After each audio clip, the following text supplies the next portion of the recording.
Hey, what's going on? This is a game that I actually just did a couple seconds ago. It's really, really fun. Well, you'll see. Alright. My initial thought in this game before I started was just go for a Scholars Mate. I was like, whatever. Scholars Mate, I'll do it. Why not? So this is how it went. Usually I play e4, but it's feeling a little special today. He realized that, hey, I was going to go for a Scholars Mate at this point, and so he played this, and I pushed both of my pawns,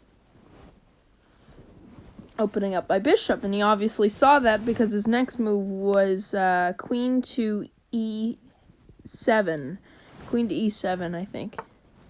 Yes, queen to e7.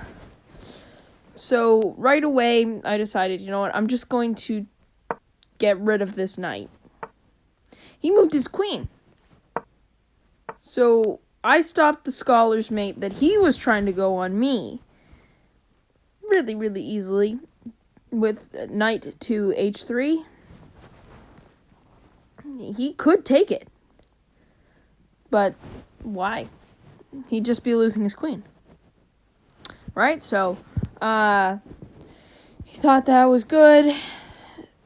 So I ultimately just took his bishop, took his knight, and he played this move, which I didn't understand, but then I realized because that's not mate, that's just check. So he moved out of the way, and I forced a check because there's no other moves this man can make other than queen takes bishop. So I forced him to take my bishop.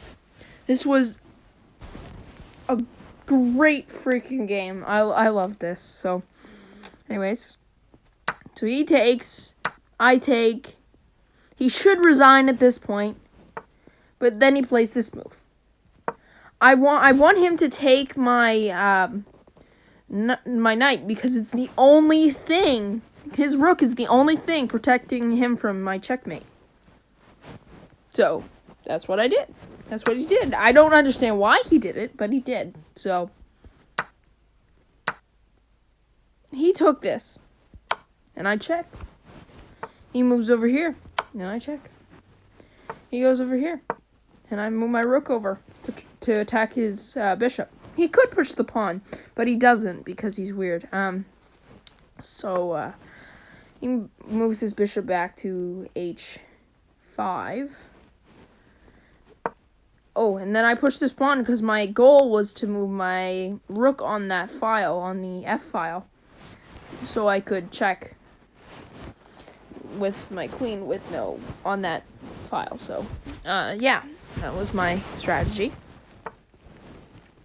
He played this move. I didn't know what he was going for, but I assumed he was trying to go for check, fork, or something, which he did end up going for. He took. Makes no sense. He check forked. I mean, like, it doesn't really matter. It's mate in one anyway. I moved my bishop over there so he can't move his king up the square. Can't go d7.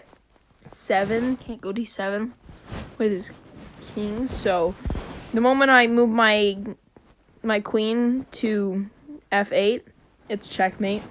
He can't go anywhere. So I'm just like, alright, whatever, buddy. And he takes it.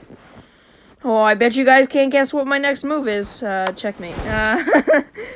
This was a very epic game. For my level, this was pretty interesting. I'm obviously playing white. I am Kiwi, so I'm obviously playing white.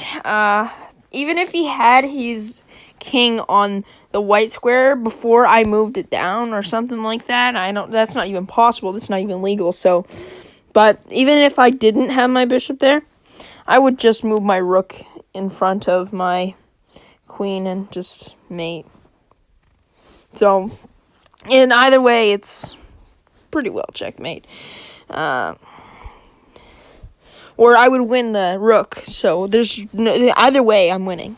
So, anyways, this was this epic game by me. I decided to go for a scholar's mate. I didn't end up getting the scholar's mate. I don't know if that's considered. No, it's just a checkmate. I don't know what it's called. Anyways, so this is a good game. See you guys next time.